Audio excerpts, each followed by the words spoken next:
Phil, we're live. How we doing, my man? What in the world can I complain about? I don't know. What can you complain about?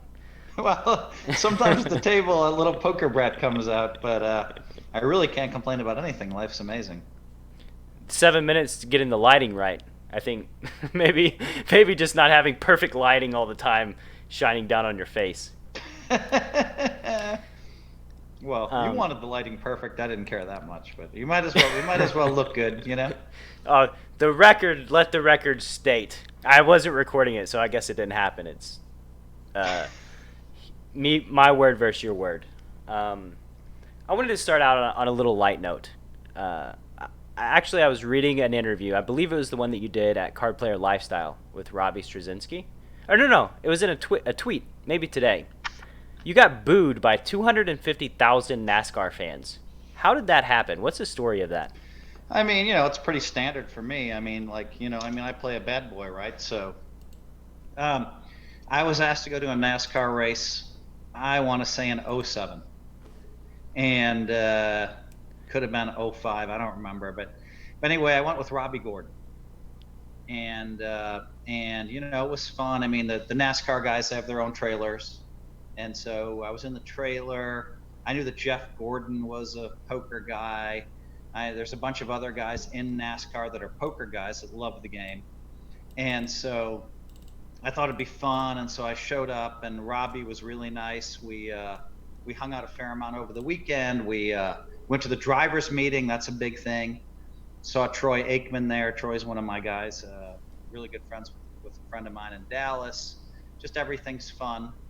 And then they introduced the drivers, and it was Yeah, Robin Leach, the guy from you know. lifestyles of the rich and famous. Yeah. Give me a Robin Leach impression. You have one? Oh man, no, I don't have it. That's like I remember it, but it was a little bit before my time. And now we're at Phil Hellmuth's house. Fabulous house in Palo Alto. I don't know. I have no idea how to do the Robin Leach. But anyway, they'd introduce you. You'd walk across the stage, and you get in a pickup truck. And the pickup truck, I'd go with Robbie Gordon, and the pickup truck would go around the track pretty fast. You're Uh sitting in the back, probably not the safest thing, huh. Yeah. but whatever. I mean, they're not. I'm sure they don't want to kill any celebrities, and so they're like, the whatever. This time I was like, whatever, 10 times. The 9-time world champion of poker, Phil Hellmuth, and just the place is raining down with booze.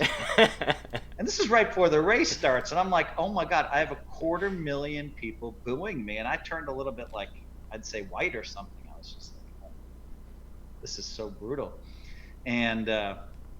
And Robbie Gordon's like, it's okay, Phil, it's okay. He could see I'm a little upset. It's okay, it's okay. And then within a couple minutes, they introduced Jeff Gordon to the same level of booing. And I was like, yes, yes. Okay, I mean, it's one thing if you're the only guy that gets booed. It's another if they're booing a legend like Jeff Gordon. So, yeah. So that was the time I was booed. And then, when we do the World Series of Poker, I remember, when we did in the Penn and Teller Theater, and I show up there, and they're kind of like, it's all Hall of Famers on the stage. And I'm looking around, and I'm like, I don't know, 45, and I feel like I'm 30. And I'm looking at everybody else who looks like they're 80, and I'm like, wow, I'm really in the Poker Hall of Fame. This is cool. I guess I'm the youngest one, which I was. And they introduced Doyle Brunson. Everybody's cheering and going crazy. Phil Hellmuth booed the hell out of me, but then I couldn't leave without doing pictures and autographs for an hour trying to get out of that theater. And I thought, you people are freaking booing me, and you all want my autograph and picture. This is bullshit. But I mean, it's part of being a bad boy, I think. The persona of Mm-hmm. Phil Hellmuth. Does it ever get to you? Does the booing ever affect you negatively? It really bothered me. It really bothered me at the NASCAR race, because that's 250,000 people just booing you. That's a lot of people. Yeah. For You don't no want to be reason. booed. What? Yeah. Why? Why are they booing you? You don't want to be booed live on ESPN by like everybody in the theater. I mean, I was just thinking, come on, man. things change though. I mean, you can be, I think the last 2 years, I've never had so many random people come up to me and tell me that they love me. To me, that's weird. Random people. I've never met Phil. We love you, Phil. I love you. I was just like, wow, what is going on here? I always thought becoming the bad boy would eventually flip, right? I Mm-hmm. mean, at one point, everybody they hated Muhammad Ali, and he became the biggest athlete in the world.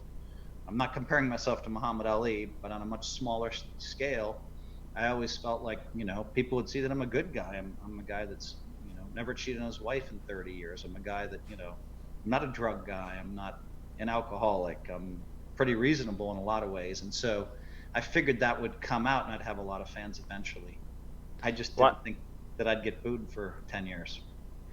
I can say anybody that has had any experience with you, and I've been in poker for 15 years, they've all been positive experiences. Like everybody's had nothing but good things to say. A lot of times it's away from the table, hanging out, going out to eat and drinking and all that, all that stuff. Everybody's been very gracious and kind and super nice. I mean, just nothing but positive things. It's kind of crazy. The poker world knows me. The poker world knows me well because these are the guys that I hang out with. And you're right. It's been nothing but positivity from the poker world, which is great. But unfortunately, there's still 100 million out there in the public that aren't quite sure. I think by now most have figured out, after my book Positivity, after all the stuff I do, I think most people, that's just authenticity. And so I think my authenticity has shined through, and and people Well, are either starting to realize it. yeah, either way, it's emotion, right? Whether it's negative or positive. And I would say that if you're creating this emotion in people outside of poker, you're doing the game of poker a service by getting more people involved and more eyeballs on the game. And that's something that I did want to talk to you about is sustainability in poker and growing the game. Could you tell me your thoughts on players coming up today, the young guns? What can the community as a whole do to ensure poker is sustainable and continues to grow well into the future? First of all, most of the young guns I really like. They're very cool guys. I mean, there's very few that no one do I dislike or hate, but there's quite a few that I really like. And we'll go to dinner with, or we'll have a few drinks with, or we'll hang out with. And I like a lot of the Germans. Seem to be pretty cool guys. And so really, there's a lot of me liking the young guns. I think that for some reason they don't quite have the personality of a Negreanu or me, or some of the other old school guys. And you try to figure out, all right, why do we have more personality, than a lot Yeah. of the crop of great young players? And I don't even know the answer, except that we had to somehow survive, when conditions were not ideal in the poker world. It's really weird because there's more people now than back then by a huge factor. So like, it just seems like from a pure numbers game perspective, like some amazing personalities emerge and take poker into the next generation. You're right. You're right. That's a good point too. I mean, I look at Mike the Mouth Matisow. I look at me. I look at Negreanu. I look at all these guys, and you're right. We have millions. Really, I think of 100 million people started playing poker on the internet, and of all those people that started showing up and playing in real world tournaments, it's surprising that there's not, someone obvious to hand off the personality titles to. You know what I mean? Not that I'm ready to hand off titles. I'm going to continue, I think, to win for a long time. I just had a second and a third in Europe. It would have been really sweet to pick up bracelet number 16 there. I just saw this really cool video that showed the bracelet video. Did you see that one? I didn't. So they show World Series of Poker bracelets starting in 1975 on YouTube, and it's a thing where where they have 1, 2, 3, 4, 5, and each person represents a line. And I'm watching, and 92, all of a sudden, boom! I won 3 and 92 and 1 and 93, 3 and 93 and 1 and 94. All of a sudden, boom! I'm to 5th place. but to kind of watch, and then there's a place where we're all four of us are tied at 9, and everybody was talking about the bracelet race in 03, and then Shannon Brunson go to 10 before me, and then I catch him, and I go to 11, 12, 13. But it's a very cool video on YouTube. Kind of culminates a half of a lifetime of work for me. And where we're going, or am I just bragging? I think you got into brag mode. We were talking about making poker sustainable. My wife tells me that right now my ego's a little high, so needs to come down a notch. No, I think that players that have been playing for a very long time understand the entertainment aspect of the game and understand the value of making the game fun for the players they play against. And I come from a cash game background, and I've played a ton of hours at the Commerce Casino playing high stakes poker. And one thing that all the cash game guys know is we're half entertainers, in that you make the game enjoyable so that people come back. And like, if people love playing with you, that's great, because then they tell people, right? Like, they tell people to play poker. It's super fun, all this stuff. And I think that the generation before me just really got that in a way that maybe the generation now doesn't. I'm not sure. I'm not even sure it was intentional that we knew we were entertainers. I mean, I think we just, at that point, we're just trying to make a living and would show up and play.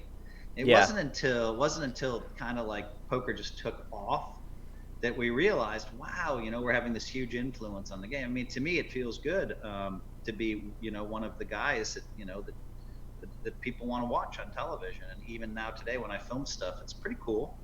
I had Draymond Green on the other day.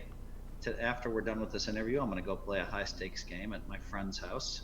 Don't want to get any names, but we're going to have a new Golden State Warrior playing tonight, not Draymond, because the Warriors play tonight. More of an X guy, and so yeah, it's going to be fun, and that to me, I don't know. I think poker's it's all about who you play with, and I don't have the most fun I have is playing with my regular group, and we were playing this small. It was like Sure. No reasonable pro would have shown up to play 5-10, and because it's just hard when you're used to playing 50 and 100. I became great friends with this group. But I will say, to your point, poker is a lot about you want to be playing with people that are fun to play with, that are interesting, that'll talk to you, that'll ask you about your day. I mean, you want to feel some camaraderie. What about the rules in the poker tournaments? The minimizing the talking. I always thought it was like the coolest thing when I was reading books, dreaming about being a professional poker player, showing somebody your cards, getting a reaction. The gamesmanship like that, like in my opinion, I think all of that needs to be back in poker. What are your thoughts about the social aspect of it like that? I mean, that's huge. As you know, in a cash game, as a cash game player, there's times where you flop a set, comes deuce 3-4, and you have a set of deuces, and you're trying to figure out, now a 7 comes off, and I don't know, maybe the flush hits, and the guy's made a big bet, and you're trying to figure out, is he betting aces, and is he betting whatever, a 2-pair, or is he bet, and you're really trying to make a determination. In the old days, I could just flip the set up. Yeah. And they'd look at it, and I'd be like, oh my God, they don't want me to call. And so that Jedi mind trick of being able to expose your cards and then making a great call, to me, that's all about poker. That's what poker is. And, is reading your opponents. And when they eliminated the ability to show cards on the river, against a single opponent, I felt like it was an attack against me and my skills. I really felt personally attacked. I'm like, why did they change that? Are they trying to make reading abilities a less part of the game? And I complained about it, and I went public and said, this is bad for poker. I think so. But they got rid of this stuff, man. I mean, we're talking about back in 2000 or something, or 99, the ability to show hands. And so now, you can still say things like, If you have jacks, you can still say, wow, I'm really crushing tens. Yeah. And that's okay, and you can get the read that way, but it's not quite as. So I'm on your side on that one. I mean, I think that it just adds more skill to be able to show your cards in a meaningless spot on the river. I mean, why wouldn't you be able to show your whole cards? I felt like it was almost a personal attack on me, and I brought it up with all the rules makers, and they never even really considered changing that rule back. Yeah, it's the thing is, like, it works both ways. All this information, all the talking. I've seen Daniel talk on, I believe it was High Stakes Poker. He's talking, trying to get information. I believe it was against Antonio Esfandiari, and he said something, and then boom, Esfandiari called. Like, because Daniel gave something away, right?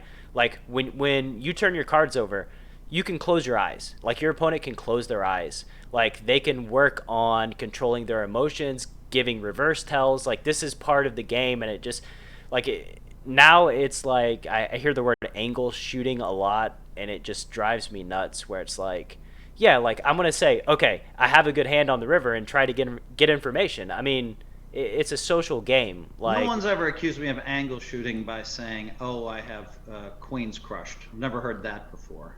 It just seems people say angle shooting a lot. Like, it feels a little overused. Yeah, I think you're right. I think that term is overused. The real angle shooters are people that I've had trouble with my whole life, because you come in with all the integrity, all the honesty, and you live your life at such a high level, and then there's people that just, like, they're doing angle shoots. What are they winning with their angle shoot? An extra $50, an extra $100? Don't they understand that we look at them differently the rest of their lives for that? And so, that's I've been probably a little bit too cruel to guys that are angle shooters throughout my career, and probably just need to step back and, there's one or two guys that are angle shooters that I've just kind of tried to completely forgive in my mind, because I'm just like, my inclination towards them is like, ugh. Yeah. I mean, I don't want to even see that person. But Oh, I've seen my fair share of angles too, right? And it's like, the thing is, like, when you're a pro, shooting angles is diametrically opposed to your intention of playing with integrity, building the game, helping people have a good time. So, like, I don't see pros really even attempting anything like that. But I do want to talk about, so actually we're going okay. Let's jump into white magic. Let's talk about, I want to do my best to deconstruct white magic, because I think live reads are something that a lot of people minimize, and I think they are just insanely valuable. How did you, when did you decide to start focusing on improving your live read skills? Well, to me, poker was all about, you have to understand the trajectory of poker. Okay. And we're talking about who kept getting there in No Limit Hold'em tournaments. All the guys with the reads. They were the guys that were getting there. So by the time 2001 rolled around, right before the boom, the guys I was the most worried about are guys that were really great at reading people. Negreanu, and I think Highmiller was pretty good at reading people. Dan Highmiller, and there was kind of a little bit of a list, and you're like, wow, these guys you can't bluff them. I mean, they're just tough. And then all of a sudden, the world fell upside down. All of a sudden, we had 1 million people come in from the internet, and and everybody talking about strategy, and everybody talking about, oh, well, this is the way to play a hand. No, that's the way to play a hand. No, this is the way. And all of these guys with strong math backgrounds came into the world. For me, it was like a gift. I was like, woohoo!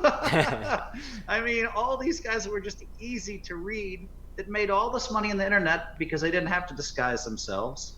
All of a sudden, and then all of the guys that had strong reads, not Negreanu, but all the other guys that had strong reads, I had to worry about less and less, because now we had 1,000 players in every tournament. And the 5 guys who were good at reading, not only did I not have to face them, but then they started to wonder if they were champions anymore. So they started questioning their abilities. Negreanu has questioned his abilities for a long time. He's my boy. I really like him. I've never said anything negative about him in public ever. He'll attack me sometimes. But I mean, he'll start doubting his own amazing reading abilities, and it's cost him, in my opinion, a couple of bracelets. All of a sudden in '09, I just remember him telling me that these guys are the best, they're right, and I'm not paying attention, and they're all, and I'm not gonna win again because they're all better than me. And I crushed everybody. 2000, what was it? 2012, 2013. I finished second player of the year, back-to-back years, and was just getting there all the time. And people don't quite understand how I'm getting there. They look and they say, Phil's poker is not mathematically sound. And here's the beautiful thing: you have this generation, and I call it like a fist, right? And they're just traveling through, and they're like, this is the way to play. No, this is the way to play. No, this is, and they pick off all the stragglers. So if somebody goes bust, it's like they shoot them, and they're like, what are you doing? You need to be with us. And so everybody's playing it like this and like this and like this. So I just have to look and say, all right, what are the fundamental flaws in the way they're playing? What are the fundamental flaws in GTO? Well, I can think of two. All right. And so how do I take advantage of those two flaws? What are they? Right? And it's a matter of then, using my reading abilities to take advantage of situations which seem, relatively simple to me. Someone, of course, are going to do exactly this because they were trained to do exactly this. All right. So that means, all right, if I know that I'm going to move in with, ace-7 on the button, and I have 14 big blinds in front of me, and I guess the math says that's a move every time, then I'll just open for 2x. And if someone re-raises me, then I can use my reads to determine whether or not I'm going to call.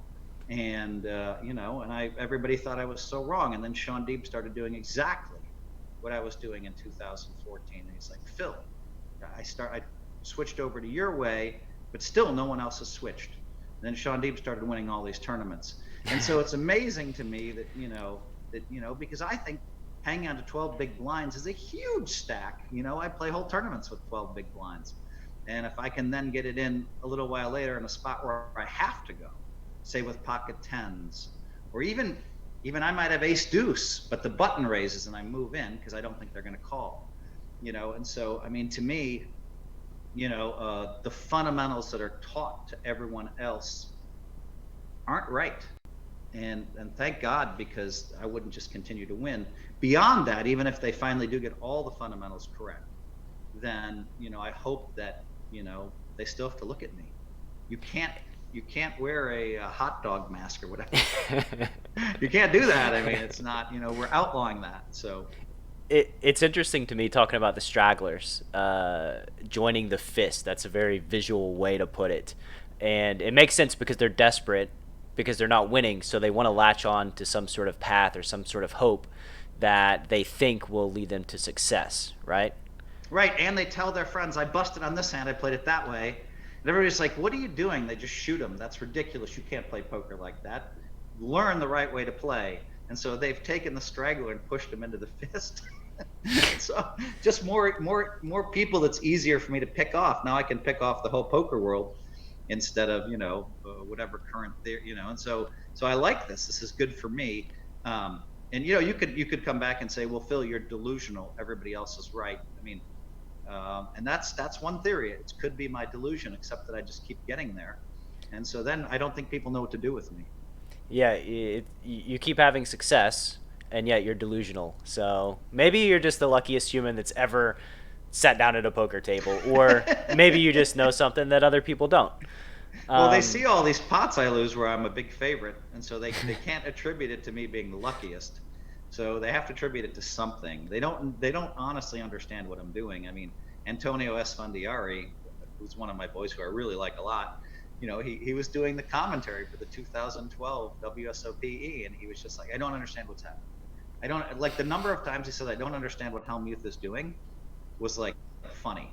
And I mean, he's, I think, a great player.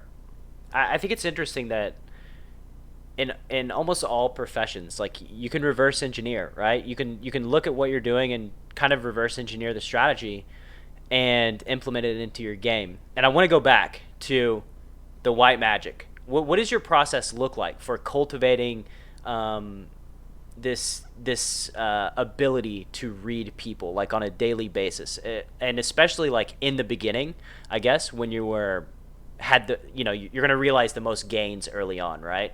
What did that look like? Well, I mean, in the 80s when I was coming up in poker, I basically just played pot limit hold'em, mostly. And for years, that's all I would play when I lived in Madison, Wisconsin. And so in playing a lot of pot limit hold'em, you learned to read people, just a natural instinct. Now, I tried to teach a lot of people, 50 people, how to read people, and they couldn't do it. So makes me wonder, there was a very famous book written called EQ, I think it was by Daniel Goleman, and he talks about learnable star qualities. I don't think reading people is a learnable star quality. I think you can only go so far. So I think there's a ceiling for most people on the planet on where their reads can be. And so that protects me because I happen to be one of those guys who's great at it, and I don't think you can teach it. So I feel like, well protected for the next few years as far as playing no limit hold'em goes.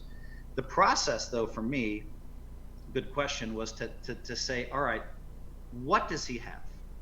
All right, he's raised, he's re-raised. And I'm like, all right, I'm pretty sure it's queens, jacks, or tens.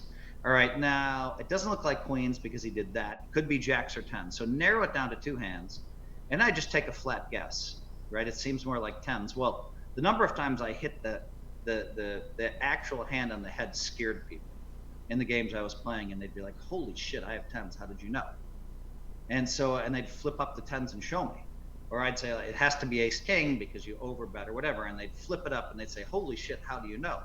And so people were a little flipping out at how I could, basically you're talking about, reasoning, deduction, right? I mean, you have to use a manner of deduction, and people do look a certain way. I mean, the easiest hand, according to Doyle's book, to read, and I didn't read his book, but I heard this about his book, was 2 aces. I mean, when your opponent has the best possible hand and you're a top professional player, you should always know that.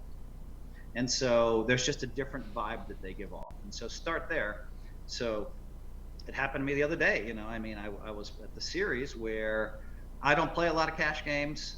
I was down to $2,000 in town. It was during the series. I was about to press a button to have a couple $100,000 wired in, and Alan Keating me invited to a game at the Aria, and I'm like, okay. And I'm like, all right, just loan me 100 or whatever. So whatever I need, and I sit down in the game, and I find myself with 158,000 in front of me. And the guy under the gun, the blinds were 2-4, opened for $3K. He got called by the next 2 guys, which is unusual, as you know. First of all, it's a huge, and I made it 17,000. It got back to him, and he made it 44,000. And I just thought, I'm going to put it all in, and he's going to do the quick look back to see it's aces and snap the money in there. You're walking right into the frickin', temple of doom, And so I decided to fold the hand after like a minute, and I just couldn't get around. He had aces, he has aces, he has aces, he has aces. The guy had been playing very fast, though. You had kings? He had moved in with 3s once for 40,000. I had kings, yeah. And so finally I showed Alan, and I showed the other guy, and they thought I was fucking around, I showed them, and they're like, what's taking so long? And then I mucked the kings, and the guy went crazy, and Alan tried to look at his whole cards. He wouldn't show it. And every other time I folded kings in my life, they showed me aces, but he swore to God he had aces, and and when I quit, he stopped me, and he's like, how did you know I had aces? And wanted all these detailed explanations.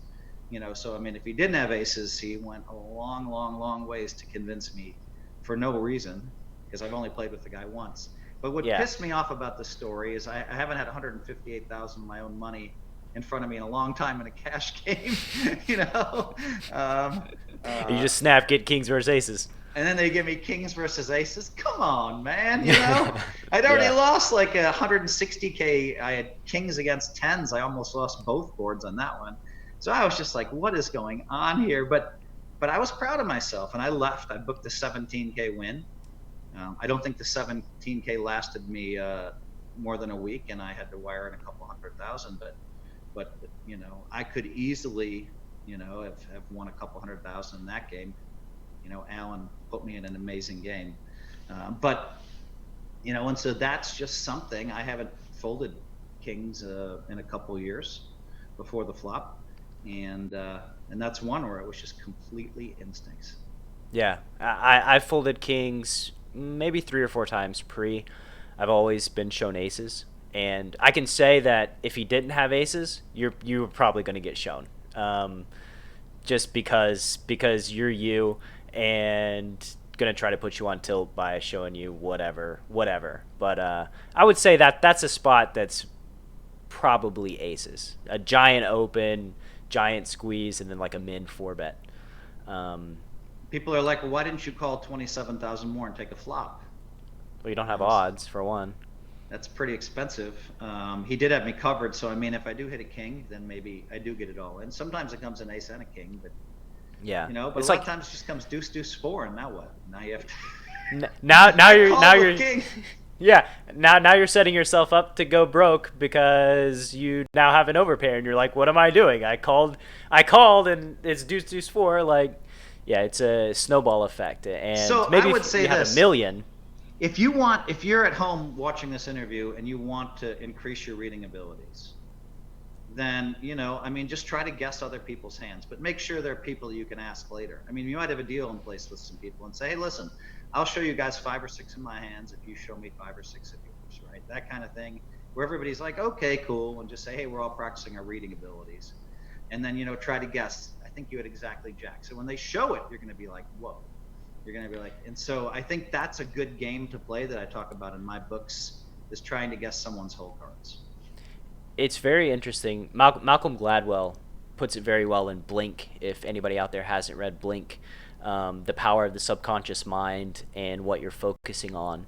But if you spend the energy, and here's the thing: if you're playing live poker, you got a lot of downtime, right? Get your head out of your phone. Pay attention to the opponents that you're playing against. There are multiple you have multiple opportunities to pick up these reads and practice your reading ability just while you're sitting there, and just if you try to not be distracted by all the other things. And to me, we talk about GTO, we talk about all these strategies, and like each gain is can be incremental, very small. If nobody else is focusing on improving their reading ability, how much better does that make you when you become world class at it, right? Like, why increase 2% when you could increase 80% and have a giant edge over people? Um, so obviously, I'm pandering to you right here. I think you've seen these. You are what you think. You become what you think. What you think becomes reality. Yeah, that was amazing for me to grow up and have that on my bathroom mirror and read that every day from my mother. And as I said, the gritty part of that is, there were 7 of us that lived on one floor of a house, nice house, by the way. But 7 of us, my 3 brothers and sister, my 3 younger sisters, my younger brother, and my parents, that took showers, and so that little sign would get like, would start to get mildewy almost, and then all of a sudden one day you'd look up and there was the same thing, but in a brand new sign. And I mean, that really taught me that I could, kind of write my own script for life. Why was she so? I mean, this is like a language thing, right? And a belief system. What possessed her to put that up there? Probably she wanted us to know that we could do whatever we want to do in life, and people don't get that message. No one gets that message. And at school I didn't get that. Listen, I had ADD, right? Big ADD. Me too. So Yeah. the best grades, you got it too? Oh yeah. The best grades I ever managed to achieve, I mean, basically my average was like a 2.8, 2.9. 3.0. Yep.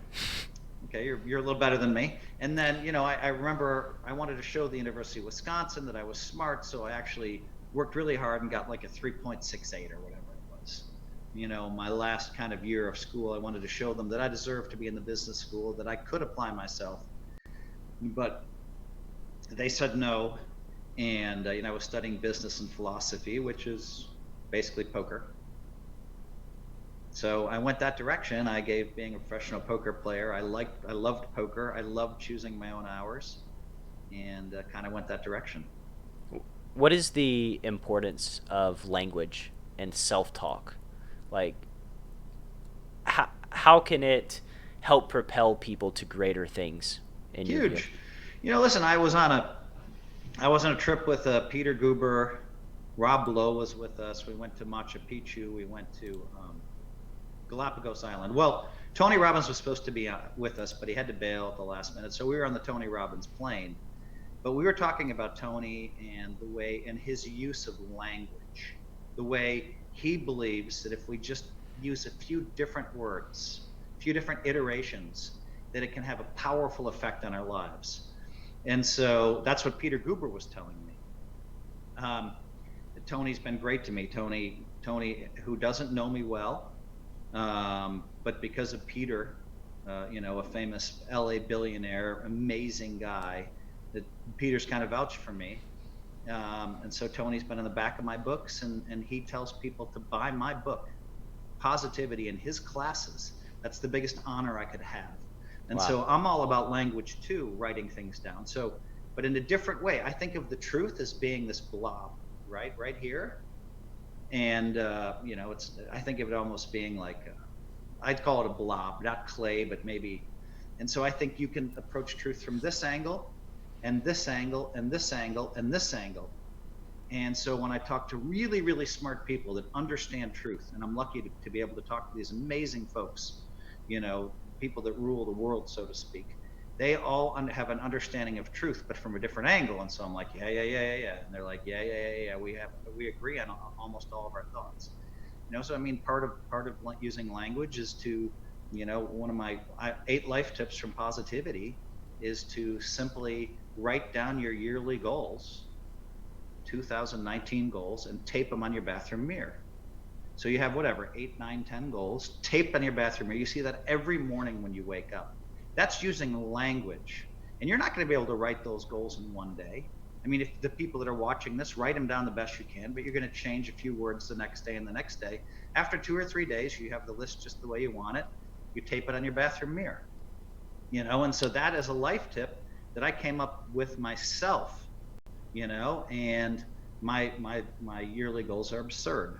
Always win 3 bracelets, win 2 WPT titles, near the top of my list, because, I want to be the greatest poker player of all time.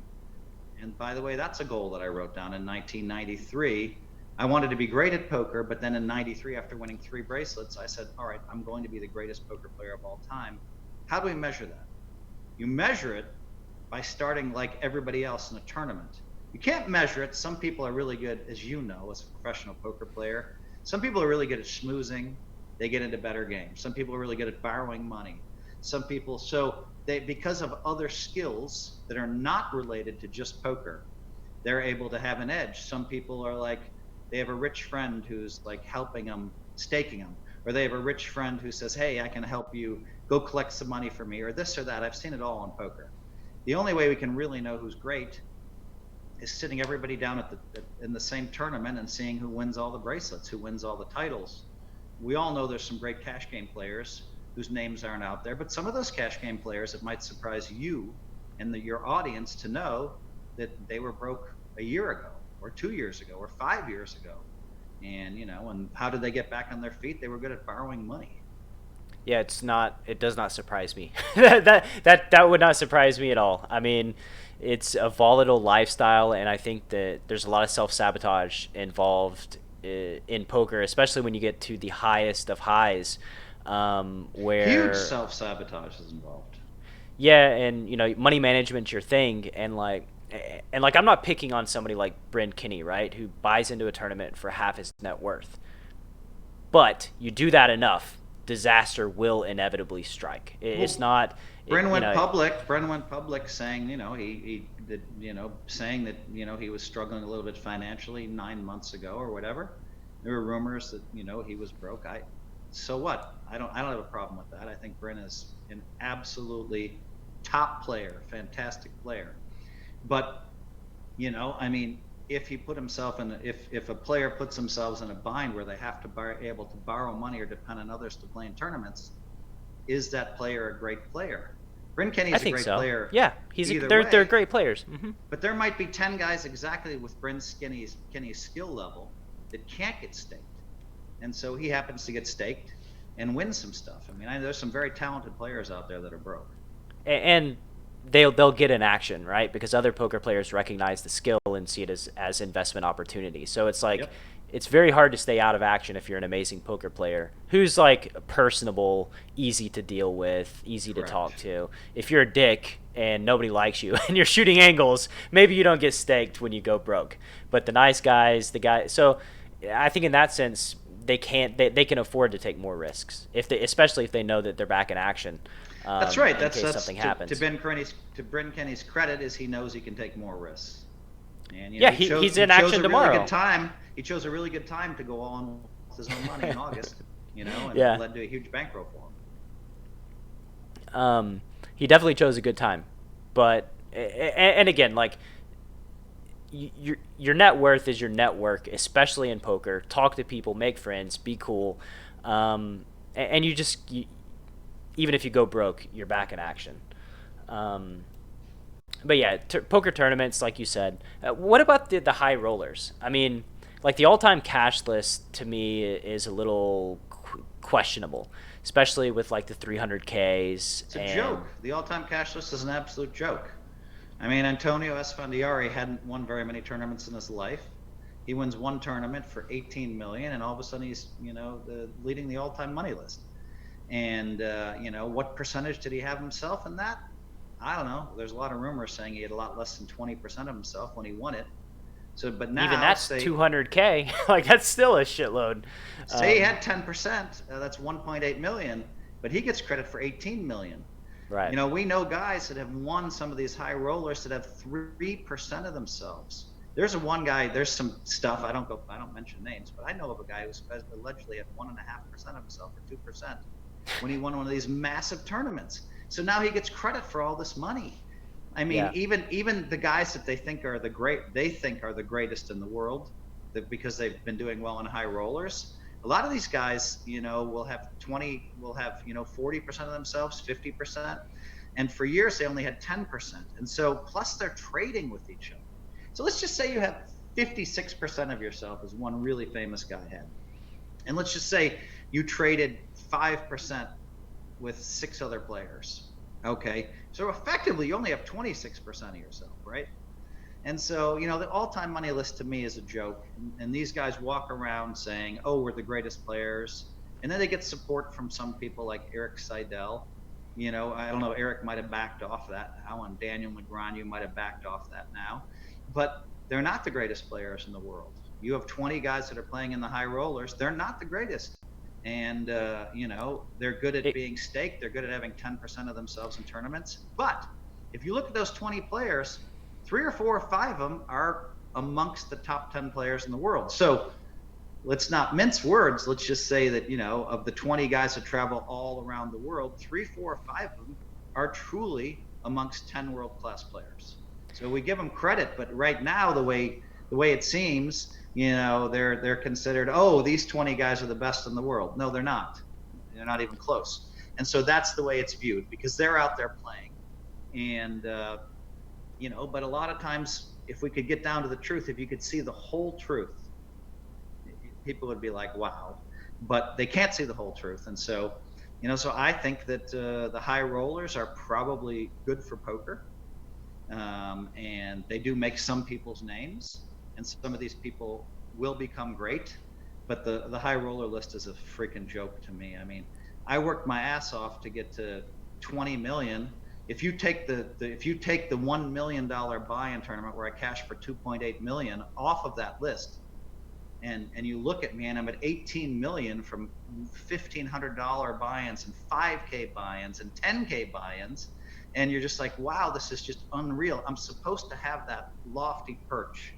And Negreanu is one of the guys who's up there with me, who's done it in all the other tournaments. But, there's not a lot of us that are up on that list. And so, the list has become a joke. It's untenable, and it doesn't really represent what it's supposed to represent. And I think the card player of the year has turned into something else too, especially with like so many points being awarded in the high roller events that only a few people. It actually becomes like you mentioned earlier, like a cash game where the people that are really good at raising money to get in action in these tournaments have a significant edge in both the all-time tournament, the cash list, and the card player of the year. All right, let's move on to lightning round. I know you don't have a ton of time. When you think of joy in your poker career, what's the first memory that comes to mind?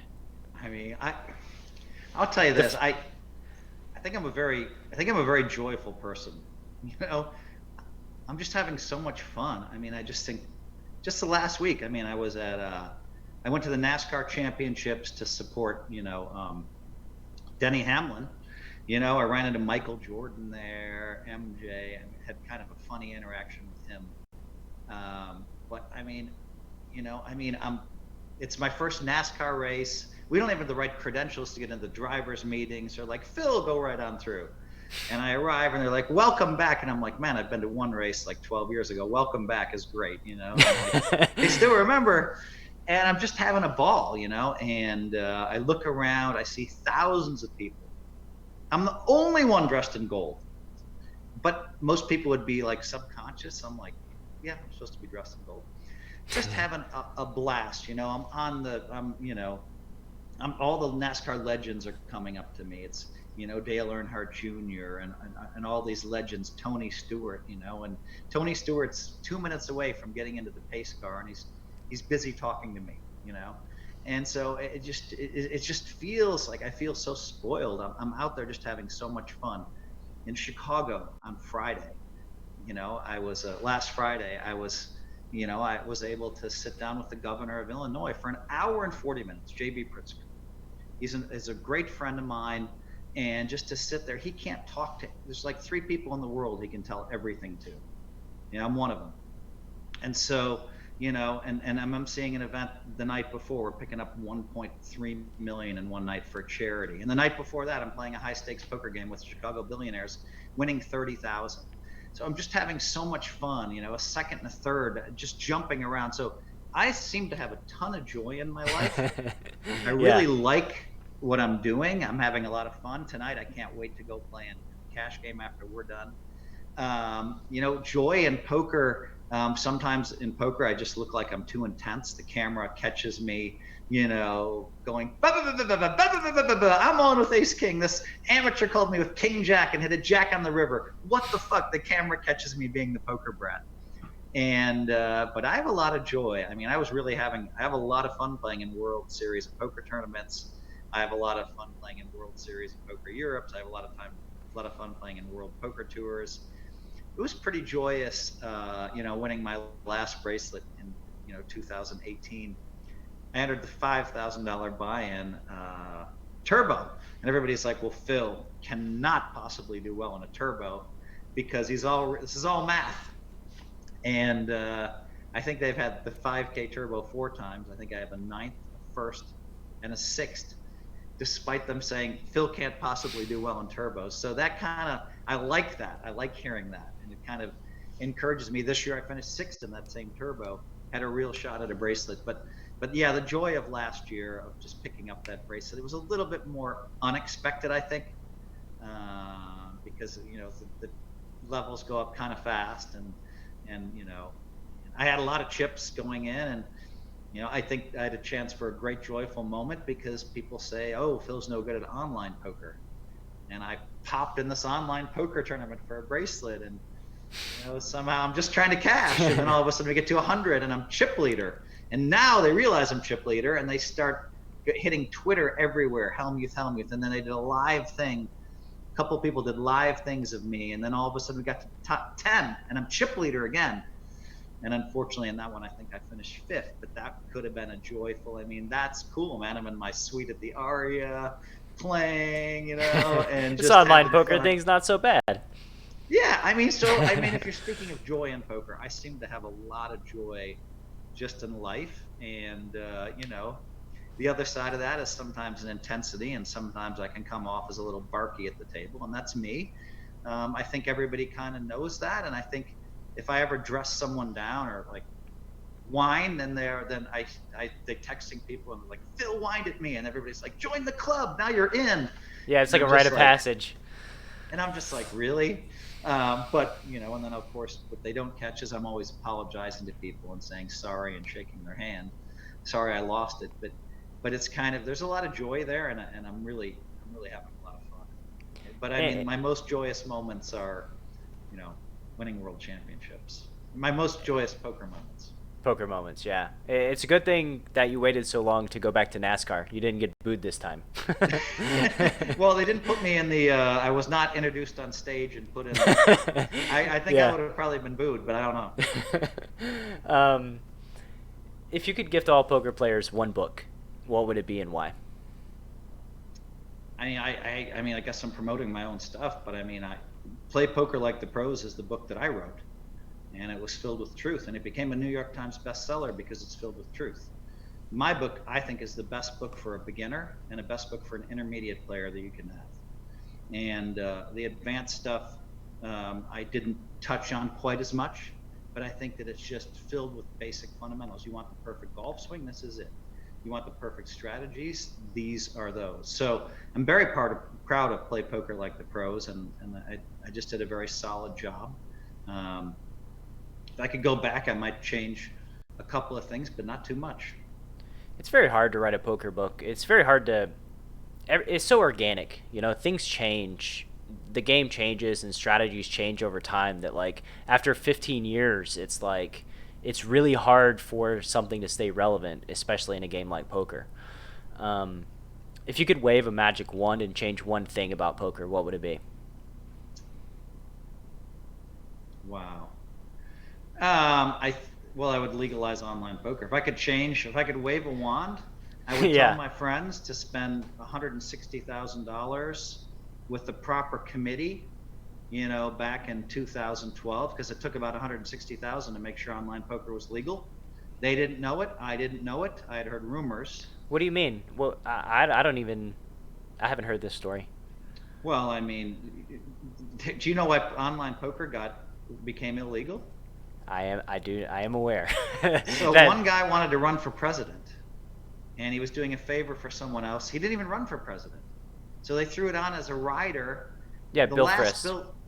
So I mean, like, it's really ridiculous what happened to poker. But you had these committees and subcommittees. Now, normal people, would be normal people protecting businesses are going to be lobbying for their businesses. And I think Full Tilt liked being kind of the outlaws, or felt like we have a legal argument to exist. Whatever philosophy or attitude that was, I think PartyPoker dropped the ball, because they should have been spending $200,000 a year to make sure to keep these laws out of committee.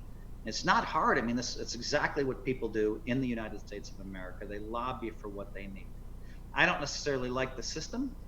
To me, too many things that should be passed aren't, and too many things that shouldn't be passed are, because people are spending money lobbying.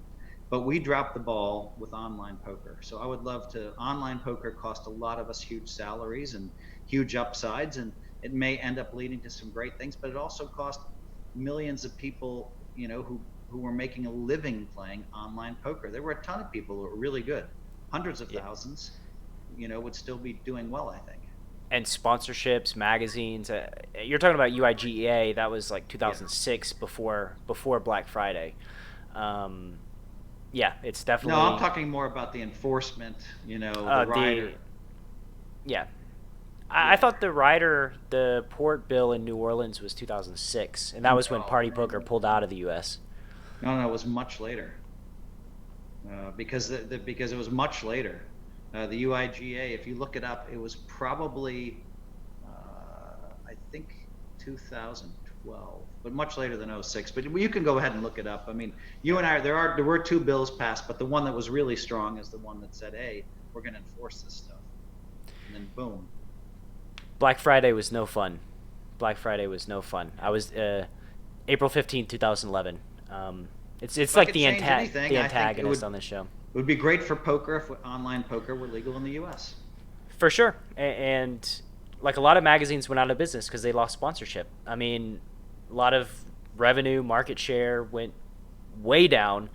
It's really criminal that we play Texas Hold'em and you can't even play online poker in Texas. Like, come on, guys, let's get this shit fixed. Um, what's something people would be surprised you're bad at? Bad at, huh? I don't think in terms of me being bad at stuff. Let me think. You a good dancer? Well, I was up for dancing. I was up for Dancing with the Stars, so I had to hire someone for 8 or 9 hours, and I really learned how to dance. It's not hard, but I spent 8 or 9 hours working on that. Wow. I mean, I think I'm a horrible tennis player. Let's see. I think people would be surprised at how good I am at basketball. I mean, if we had the World Series of Poker, there were like 5 guys that were better than me in the whole poker world when it came to shooting. So let's see, what am I bad at? Ooh, I don't know. Pass for the rest of the question, I guess. All right. What would your wife say that you're? Oh, I'm bad at sports betting a little bit. Okay, a little bit. That came out with too much enthusiasm to be a little bit. Yeah. I think most people are bad at sports betting. It's not it's its own thing.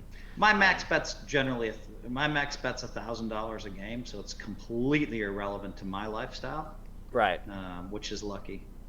And I mean, it's fun, right? You get a sweat, you enjoy the game a little more. I really like the NFL, so for me, it's kind of fun to watch the games. And what's a project you're working on that's near and dear to your heart? I'm talking about doing Positivity 2, which would be, my next book. I haven't started yet, but that's 8. What it would be is 8 titans of industries, tips on how to be successful. So, Elon Musk and Sheryl Sandberg and Jack Dorsey and Chamath Palihapitiya. So, I have to get these folks committed to the book. Some will come and some won't, but that's going to be a really fun book that I think could help a lot of people, the way they think as far as business success goes. I've had a lot of fun. I've joined 7 different advisory boards now, so I'm having a lot of fun with that. It's fun to be involved with some cutting edge stuff and to be involved with some stuff as simple as, Lasso, where we're selling, compression socks that, James Harden wears every day unpaid because they're so good. And so, being a part of, Endgame Talent Agency, where the valuation of the company has gone, to deca millions quickly, because what are we doing? We're representing esports athletes.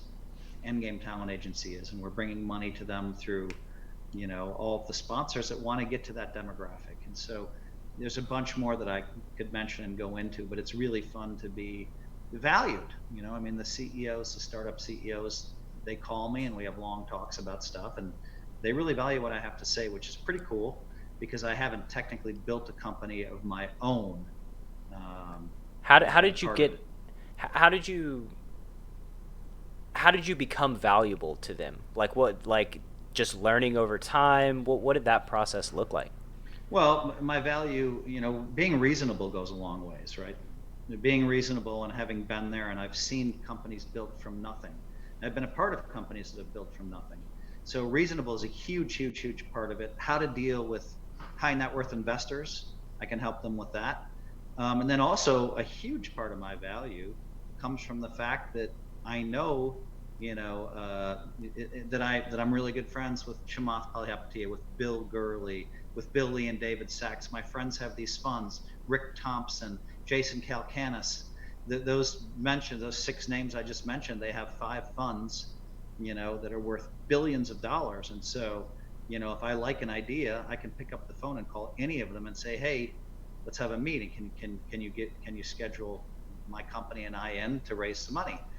And that's enormously valuable for early stage companies. Most of the early stage companies aren't even ready for that yet, that I'm involved with, but eventually they will be. So I guess it's connections. My connections help so much, and then it's been I didn't necessarily understand that I'd be so valuable just being reasonable and seeing potential outcomes for companies. But that's been fun for me.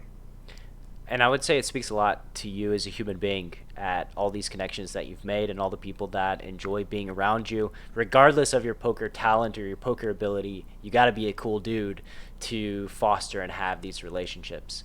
You have to be either really cool or either really authentic.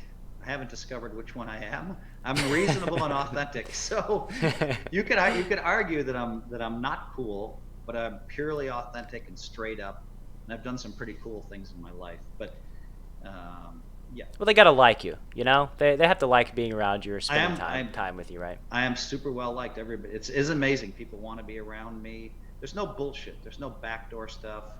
I'm not asking my friends for anything either. And you know, most of these billionaires, they're surrounded by people that that are asking for something. Absolutely. I never asked for anything. They never asked me for anything. And then your relationship, you know, it's easy to form a friendship based on, hey, who are you and what are you doing, and you know, what kind of person are you? I was friends with a billionaire in Los Angeles and made it a point to never ask for anything because I saw all the people, and I saw it's actually an interesting life that billionaires lead, as far as not knowing who to trust and not knowing which relationships are authentic and genuine, and it's quite a struggle. I mean, my friend, I saw the struggle in his life as far as finding authentic relationships, because it's most people have an agenda, right? Right, and you can be authentic with him, not ask him for anything, and he can call you and ask you for advice because he's getting unvarnished truth, and that means something. Right.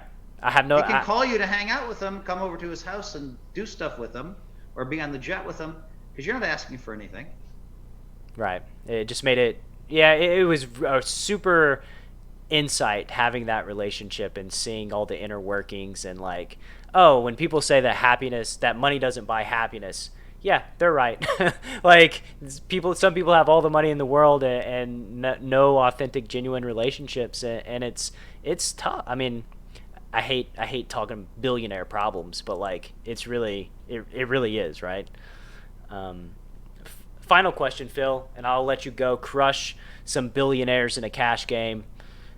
Where can the Chasing Poker Greatness audience find you on the World Wide Web?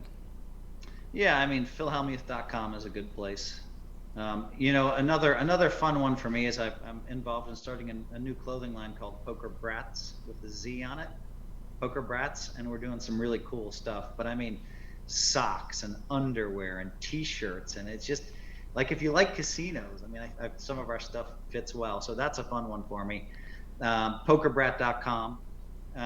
You know, and I'll be filming. You know, on the Poker Go app. I'm on the Poker Go app all the time. I'll be filming December 10th, 11th, 12th, and 13th, a 500 and 1,000 game. Right now, I have 100% of myself. I might sell 50 to my friends, but it's going to be 500 and 1,000 4 days in a row. And then Holidays with Hellmuth is also on the Poker Go app on December 19th, which is live. And so, you know, I mean, I think I was meant to help a lot of people on the planet. And I think my book, #Positivity, which you can only buy at Amazon.com, I think I'm going to sell 1 million copies of that. It's been slow, but I think I'm going to sell 1 million copies of that. And I'm going to help tons of people with 8 simple life tips. So, I mean, I think, you know, I would encourage anybody listening to this to go buy my book, Positivity. You can probably get it for $13 or $12 on Amazon. And I think it will change your life. Don't tell Phil, but you can actually get it for free on Kindle Unlimited on Amazon if you check it out, and it's like under an hour read. It's very 70 quick, minutes. Quick to the point. Yep, I read it today actually. It's a good read, a lot of wisdom. And Phil, I don't know. What was your favorite chapter today? The one on anger, or hatred, forgiveness. That was called Hate Hurts You. Hate Hurts You. Yeah, the one that was the one that struck home to me the most. Your story about being taken advantage of and not going public, and you know, following the line of all the good things that came from that, from you not going ballistic and going public with it all. I thought that was a very good message, and it resonated with me. Someone stole $28,000 from me and I decided not to go public. Could have ruined them. Very famous player. Could have ruined them. Decided not to go public. Decided to forgive them because I was so angry at that person. I just didn't want to be angry anymore. And the way that happened on a Monday, and a way on Friday, I flew to to the East Coast to Foxwoods and saw that person, shook their hand. It didn't feel great shaking that person's hand, and the way it led to exactly a third place for 280,000. You can't make that up.